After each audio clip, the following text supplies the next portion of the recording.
Hello friends, नमस्कार। चलिए, कैसे आप लोग? चलिए हम लोग ये सेट, ये 12 हो जाएगा, 12 हो गया था, सेट 13 हो जाएगा।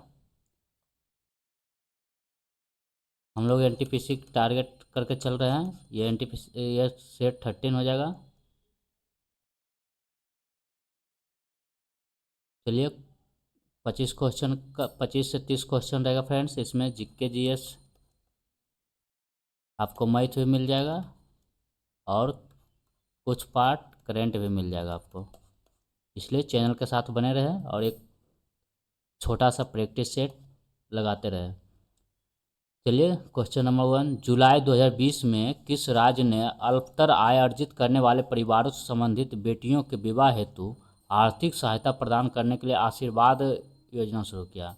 कौन सा आशीर्वाद योजना शुरू किया? ये पंजाब सरकार ने। कौन सा? पंजाब सरकार ने। राज्य विधानसभा में धन विधेयक को की अनुमति से पेश किया जा सकता है। मतलब राज्य विधानसभा में धन विधेयक को किसकी अनुमति से पेश किया जा सकता है? ये राज्यपाल। किससे? राज्यपाल के अनुमति। और लोकसभा में राष्ट्रपति की अनुमति से। निम्नलिखित स्वतंत्रता सेनानियों में से किसे देशबंधु के नाम से जाना जाता है? किसे? चित्तरंजन दास को जाना जाता है। देशबंधु चित्तरंजन दास। शांति निकेतन की स्थापना किसने और कब की? शांति निकेतन की स्थापना रविन्द्रनाथ टैगोर ने 1901 में की है। रविन्द्रनाथ टैगोर ने 1901 में। कब? 1901 में किए थे।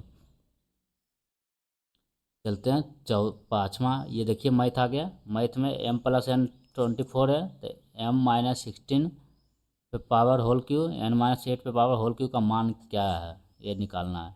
देखिए, a³ प्लस b³ का फॉर्मूला क्या होता है? a³ प्लस b³ का फॉर्मूला है a+b into a² plus b² minus ab। इस तरह लिख सकते हैं ना, क्योंकि ए प्लस बी का होल क्यू होता है a³ plus b³ plus a² या प्लस ab इंटू a+b होता है। तो उसी को इधर माइनस कर देंगे तो a³ प्लस b³ हो जाएगा। a³ प्लस b³ बराबर a+b into a² plus b² minus ab। या इसको a³ माइनस b³ का भी लिख सकते थे। इसको a³ minus b³ plus 3ab into a-b। लेकिन इस पे नहीं, ये लिखिए तो इस पे थोड़ा सा ज़्यादा आसान हो जाएगा। देखिए, तब इसको इस पे पुट करेंगे तो a³ प्लस b³, ए का वैल्यू कितना है? m-16 और b का वैल्यू n-8 है। तो इसको कर देंगे a+b कितना हो जाएगा? m-16 प्लस n-8 का इंटू ये कितना हो जाएगा? ये a² plus b² plus minus ab ही रहने देते हैं, इतना ही रहने देते हैं। देखिए, ये तो ऐसे ही कैंसिल हो जाएगा, क्योंकि 16×8 = 24 और m+n का वैल्यू कितना दिया गया है? 24। यानी 24 माइनस 24, ये कितना आ जाएगा? ये 0 आ जाएगा। तो ये 0 गुने कुछ भी रहेगा x y z, तो 0 ही हो जाएगा। इसलिए इसका राइट आंसर 0 हो जाएगा। इसलिए हम कुछ नहीं लिखे फ्रेंड्स। हम जान रहे थे यहाँ 24 है, तो ये इसको जोड़ेंगे तो ये भी 24 आ रहा था, तो इसलिए कट जाता तो 0 हो जाता, इसलिए नहीं लिखा। आप कुछ भी लिखने से कोई फ़ायदा नहीं, लिखिएगा तो 0 ही हो जाएगा। इसलिए टाइम बचाइए, मत लिखिए। निम्नलिखिट समीकरणों के लिए ए और बी के मान क्या है जिनके अपरिमित रूप से अनेक हल हो? अनेक हल होने के लिए a1/a2 बराबर b1/b2 बराबर c1/c2। अनेक हल होने के लिए चलिए, तो ए क्या करते हैं? a/3 बराबर 2/6 हो जाएगा। और इसका तो 0 हल हो जाएगा, कोई हल नहीं होगा ये। और परिमित रूप से यानी एक इसको हल होने के a1/a2 बराबर b1/b2 बराबर c1/c2, ये नॉट इक्वल टू। तो फिर कितना हो जाएगा? ए का वैल्यू कितना हो जाएगा? 3×2 = 6, तो ए का वैल्यू 1 हो जाएगा। और इसको करिए, कीजिए दूसरा पार्ट b/-5 माइनस 2a बराबर कितना आ जाएगा? 2/6। तब b का value 2×3 = 6, b -5 minus minus plus a का वैल्यू कितना 1 है, बराबर 1/3। तो बी का वैल्यू कितना आ जाएगा, 5 में से 2 गया, -3/3 कितना आ जाएगा, -1, यानी बी का वैल्यू -1 आ जाएगा।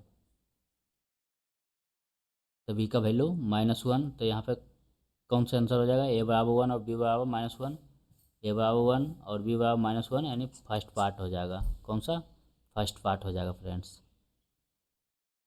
देखिए इसको प्रूव कर दीजिए, यहाँ पे इक्वल होगा या नहीं होगा। देखिए 1/3 बराबर, यहाँ बी बराबर -1/-5 -2 गुने 1, कितना आ रहा है ये, माइनस माइनस कैंसिल, तो 1/7 आ जाएगा। देखिए आ जाएगा ना, इसलिए मतलब यहाँ नोट इक्वल ही होगा अनेक हल होने के लिए। अगर कोई हल नहीं होगा तो फिर ये A1/A2 बराबर B1/B2 हो जाएगा। नॉट इक्वल टू C1/C2 होगा, तो फिर ये अद्वितीय हल होगा। अद्वितीय हल होने के लिए A1/A2 बराबर नॉट इक्वल टू B1/B2, ये अद्वितीय हल होगा, मतलब एक ही हल होगा इसका। और फिर A1/A2 बराबर B1/B2 not equal to C1/C2, तो इसका क्या होगा, ये पैरेलल हो जाएगा, मतलब इसका कोई हल नहीं होगा। एक रेखा इस तरह चलेगा तो दूसरा रेखा इस तरह चलेगा, इसलिए पैरेलल होगा, इसका कोई हल नहीं हो सकता। हल तभी न होगा जब ये एक दूसरे काटेगा, तभी न कुछ पॉइंट निकलेगा किस पे काट रहा है बिंदु पे, इसलिए इसका कोई हल नहीं होगा। और इसका काट रहा है तो मतलब एक हल होगा इसका। और ये पैरेलल होने के लिए A1/A2 not equal to B1/B2 बराबर C1/C2 होगा। इसका अनेक हल होगा, मतलब ये एक दूसरे पे कोइंसिडेंस हो जाएगा, मतलब संपाती हो जाएगा। चलते हैं 7वां नंबर। एक व्यक्ति ने साधारण ब्याज पर कुछ धन उधार लिया। 4 वर्षों बाद उसने ऋणदाता को धन का 9/5 भाग वापस कर दिया। ब्याज की दर कितनी थी, ब्याज की दर निकालना है। तो दर बराबर क्या होता है, मूलधन, दर बराबर ब्याज गुने 100 मूलधन गुने समय। तो ब्याज कितना है, ये देखिए यहाँ पे ऋणदाता को 9/5 भाग वापस किया, मतलब धन का 9/5, मतलब धन P था तो 9/P इसको 9P/5 इसको वापस कर दिया। तो ये एक तरह से ये मूलधन हो गया। तो ब्याज निकालिए, इसका कितना आ जाएगा, P घटा दीजिएगा, मूलधन माइनस मूलधन ब्याज आता है।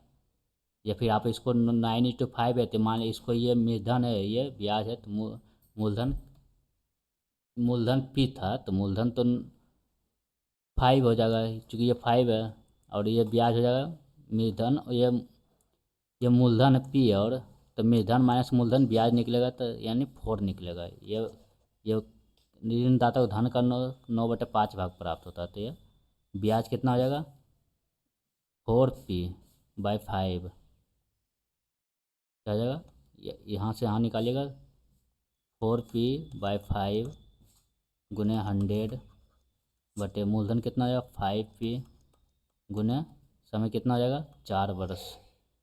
4 से 4 कैंसिल, और ये 5 नीचे आ जाएगा, तो कितना हो जाएगा 25, यानी 100/25 बराबर कितना, 25 चौका 5 से 25 चौका 100 हो जाएगा। देखिए 4 वर्ष के बाद, तो ठीक है 4 वर्ष तो 4 समय हो जाएगा। ओ मूलधन तो पिन है, पिन लेके चलेंगे, ये तो ब्याज आ गया 4P/5, मूलधन P था तो 5 हो जाएगा, 100/5 बराबर 20 हो जाएगा, मतलब 20% इसका दर आ जाएगा।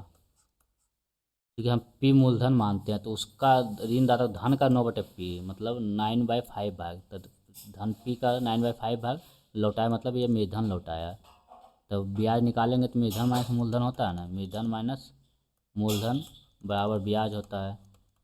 तो ब्याज निकालने के 9P/5 माइनस P मूलधन P बराबर कितना आ जाएगा 4P/5 आ जाएगा, यही तो ब्याज आया था, तो ब्याज लिख दिया। चलिए 7वां नंबर, 8वां नंबर क्या क्या आ गया, विभिन्न विषयों के अध्ययन में दिए गए समय का प्रतिशत है।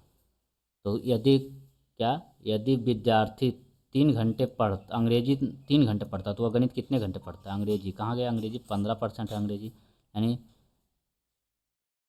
3 घंटा अंग्रेजी पढ़ता, मतलब 15% बराबर क्या है? 3 घंटा है। तो निकालना किसका? गणित का। गणित कितना है? गणित है 35%, तो 35% में कितना आ जाएगा? 3/15 गुने 35 कितना आ जाएगा? 3×5 = 15, 5×7 = 35, मतलब 7 घंटा ये पढ़ता है। कितना? 7 घंटा। 9 नंबर देखिए, परसेंटेज में 20,000 कर्मचारियों का दिया गया है। यहाँ निकालना क्या है? यदि विभाग डी में 30% कर्मचारी महिला हैं, विभाग डी कहाँ है? विभाग डी 30%, 30% में पूरे कितना है? 20,000 था कर्मचारी। 20,000 देखिए ऊपर दिया गया फ्रेंड्स, यहाँ 20,000 कर्मचारी दिया गया है। 20,000 में 30% महिला कर्मचारी, मतलब 30% में आपको उस विभाग में कितने पुरुष कर्मचारी पूछ रहा है। विभाग डी में 30% कर्मचारी महिलाएं हैं, तो 30% कर्मचारी, तो 70% होगा उसमें, 70% होगा पुरुष हो जाएगा। 30% उसमें महिला है, तो इसका 70% पुरुष हो जाएगा। विभाग डी में 30% कर्मचारी महिलाएं हैं।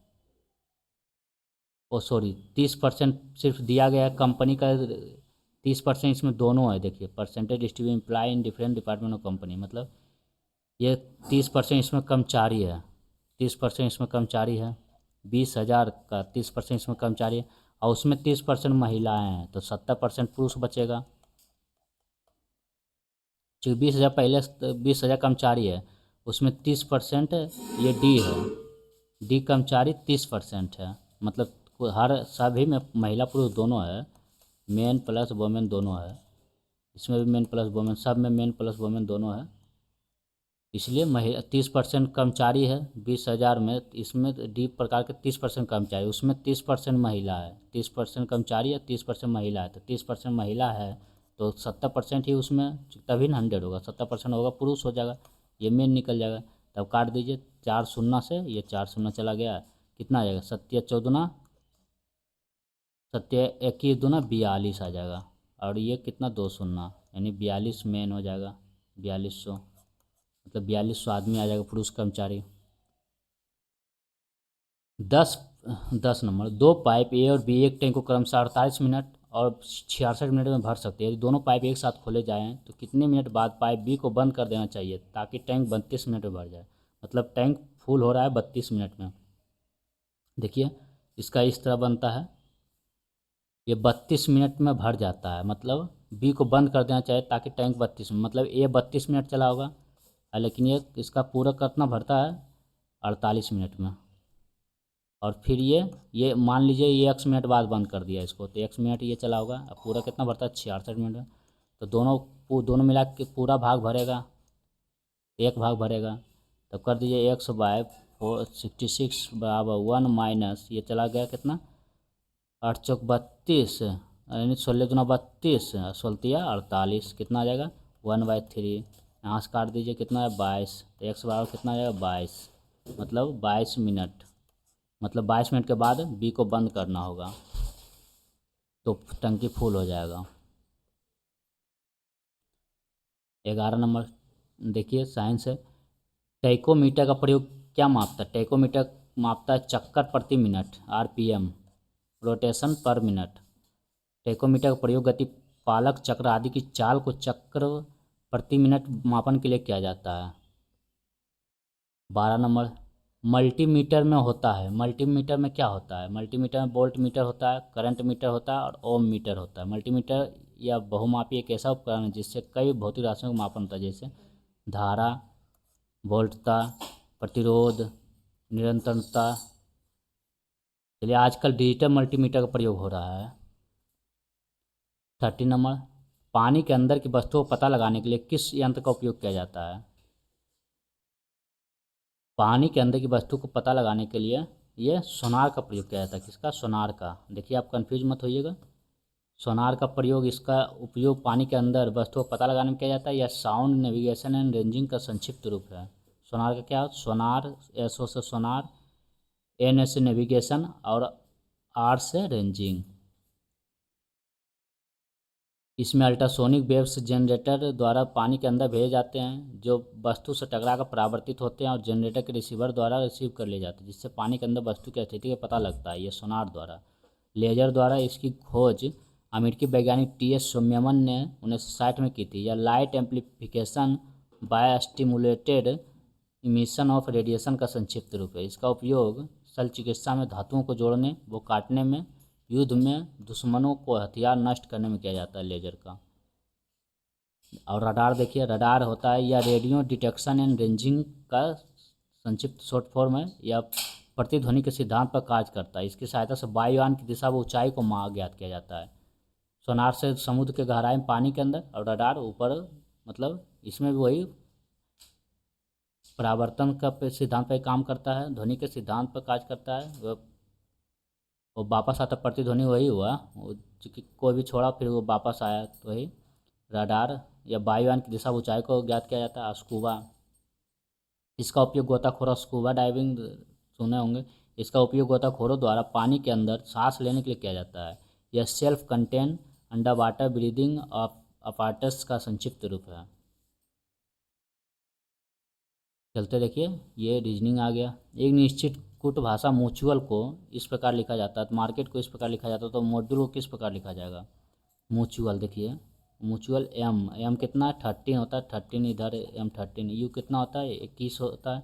21 मतलब ये उल्टा से चला गया, तो इधर से ही मॉड्यूल 13 हो जाएगा। ओ कितना हो जाएगा? 15 हो जाएगा। डी कितना? 4 हो जाएगा। यू कितना? 21 हो जाएगा।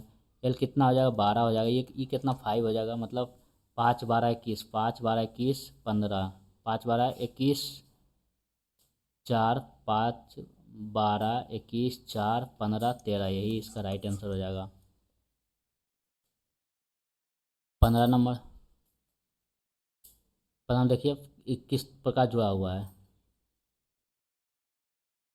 उसी प्रकार ये कौन सा है वही ज्ञात करना है। कितना है ये? ये कितना होगा? 2 दूना 4, ये 3 दूना 6 5 30, इसको 2 से गुना किया, 3 दूना 6 5 30, इसको भी 2 से गुना किया, 2 दूना 4 चौका 16, फिर इसको गुना कर दिया। तो इसी तरह हम इसको कौन सा ये कर रहा है, तब 5 दूना 10 5 50, ये गलत हो गया, नहीं है। 9 दूना 18 चौका 36, 18 चौका 72 नहीं है। 6 दूना 12 छक 72, मतलब यही सही है। ये 9 दूना 18 5 90, ये भी गलत था, मतलब यही इसका राइट आंसर है। निम्नलिखित में से किसके अणुओं के बीच आकर्षण बल अधिक होता है? आकर्षण बल अधिक ठोस के अणुओं के बीच होता है। ये नज़दीक में रहता है इस तरह से, और द्रव का थोड़ा सा दूर दूर रहता है, और गैस का तो बहुत दूर दूर रहता है। देखिए इसके बारे में डिटेल देखते हैं। ठोस पदार्थ की एक अवस्था है जिसकी पहचान पदार्थ के संरचनात्मक दृढ़ता और विकृति, आकार, आयतन और स्वरूप में परिवर्तन के प्रति प्रत्यक्ष विरोध के गुण के आधार पर की जाती है। ठोस पदार्थों में उच्च यंग मापांक और अपरूपता मापांक होते हैं। ठोस के अणुओं के बीच आकर्षण बल अधिकतम होता है। द्रव के अणुओं के बीच आकर्षण बल ठोस के अणुओं से कम तथा गैस के अणुओं के बीच आकर्षण बल सबसे कम होता है।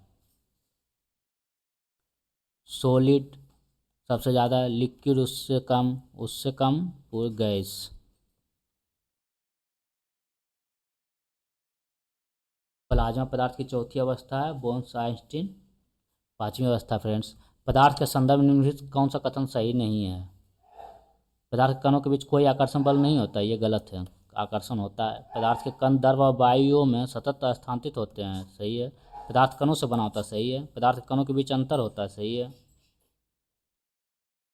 पदार्थ के संदर्भ में कथन सत्य, पदार्थ के कणों के बीच आकर्षण बल कार्य करता है जिससे वे एक दूसरे से बंधे होते हैं। पदार्थ के कण द्रव और वायुओं में सतत स्थानांतरित होते हैं। पदार्थ कणों से बना होता है। पदार्थ के कणों के बीच अंतर होता है।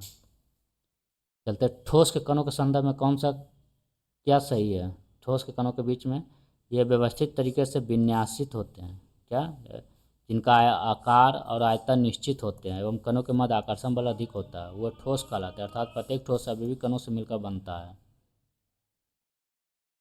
19 नंबर, अभी तक वैज्ञानिक द्वारा पदार्थ की कितनी अवस्थाएं ज्ञात की गई है? अभी तक वैज्ञानिक द्वारा पदार्थ की 5 अवस्थाएं हैं।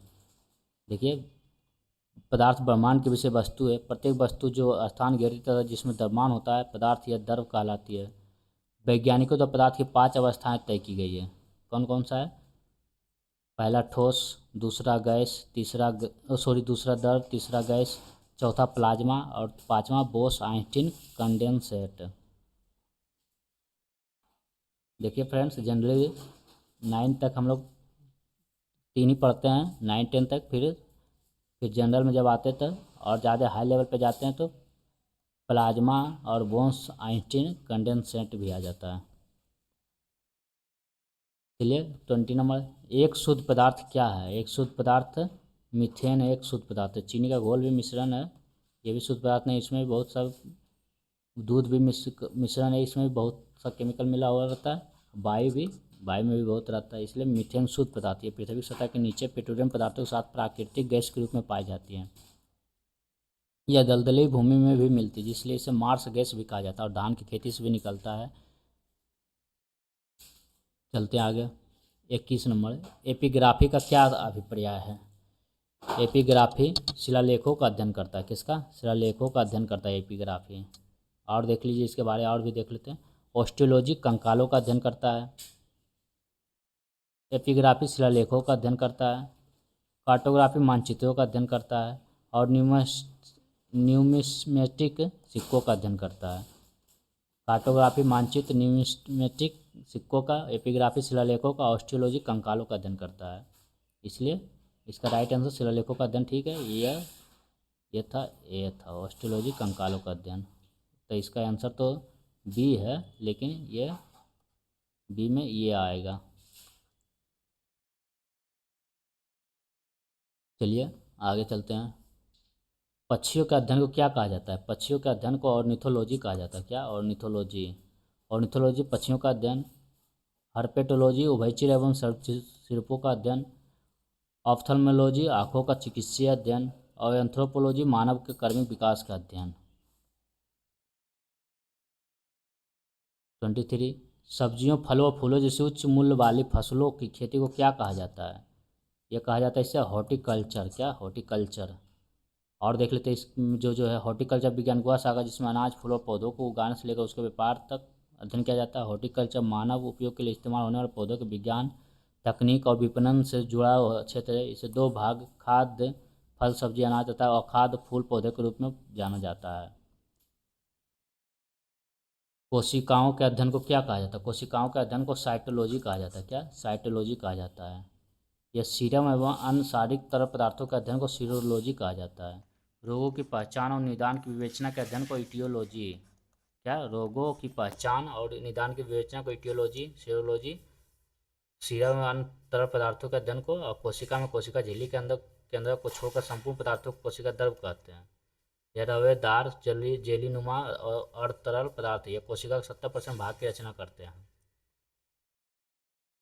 BT culture. बीटी कल्चर किससे संबंधित है? बीटी कल्चर ये अंगूर की खेती से संबंधित है। किससे? अंगूर की खेती से। बीटी कल्चर अंगूर की खेती से। 26, देखिए, निम्नलिखित में से कौन सा मकड़ियों का अध्ययन है? मकड़ियों का अध्ययन ऑर्गेनोलॉजी। कौन सा? ऑर्गेनोलॉजी, मकड़ियों का अध्ययन। जीवाश्मों का अध्ययन को क्या कहा जाता है? जीवाश्म विज्ञान। क्या है? जीवाश्म विज्ञान, जीवाश्मों के अध्ययन को। किस तारीख को राष्ट्रीय एकता दिवस मनाया जाता है? 31 अक्टूबर को। किसके जन्मदिन पर? सरदार वल्लभ भाई पटेल के। 29, हाल में किस राज्य सरकार द्वारा पराली जलाने पर, पराली मतलब वही पुआल जिसको लेवारी वाला, ये लेवारी जो धान जो खेती होता है, जो धान उससे निकाल लिया जाता है, उसके बाद जो उसका बचता है पौधा का सूखा हुआ भाग, वो सूख जाता है, तो वह सूखा उसी को पराली बोलते हैं, पुआली बोलते हैं। जलाने पर अंकुश लगाने के लिए राज्य विशिष्ट योजना लागू की गई, हरियाणा। कौन सा राज्य? हरियाणा द्वारा। 30 नंबर, वर्ल्ड पॉपुलेशन प्रोस्पेक्ट 24 में रिपोर्ट के अनुसार भारत की जनसंख्या दुनिया की कुल आबादी का लगभग कितना प्रतिशत हो गया है? 17.78%। बहुत इंपॉर्टेंट है फ्रेंड्स। देखिए ये करंट अफेयर बहुत इंपॉर्टेंट है, इसलिए ध्यान से देखिएगा, वीडियो मिस मत कीजिएगा, स्किप मत कीजिएगा। वर्ल्ड पॉपुलेशन प्रोस्पेक्ट 2024 रिपोर्ट के अनुसार भारत की जनसंख्या दुनिया की कुल जनसंख्या कितना हो गया? 17.78% हो गया। 17.78। देखिए याद रखिएगा, एक सात, इधर भी 8 7 7, 17.78। हाल ही में प्रधानमंत्री नरेंद्र मोदी ने ब्रिक्स शिखर सम्मेलन के दौरान किस देश के राष्ट्रपति को सोहराय पेंटिंग भेंट की है? सोहराय पेंटिंग, ये आप लोग कमेंट में करके बताइएगा फ्रेंड्स, जरूर बताइएगा इसका राइट आंसर क्या होगा। ये आपके लिए एक क्वेश्चन दे दिए हैं। प्रधानमंत्री नरेंद्र मोदी ने ब्रिक्स शिखर सम्मेलन के दौरान किस देश के राष्ट्रपति को सोहराय पेंटिंग गिफ्ट की है? ये आप लोग कमेंट में ज़रूर बताइए। चलिए, वीडियो पसंद आए तो लाइक शेयर एंड सब्सक्राइब कर ले फ्रेंड्स, और आप प्रूडेंस रेस के साथ रेस लगाते रहे। चलिए फ्रेंड्स, फिर मिलते हैं अगले वीडियो में। जय हिंद।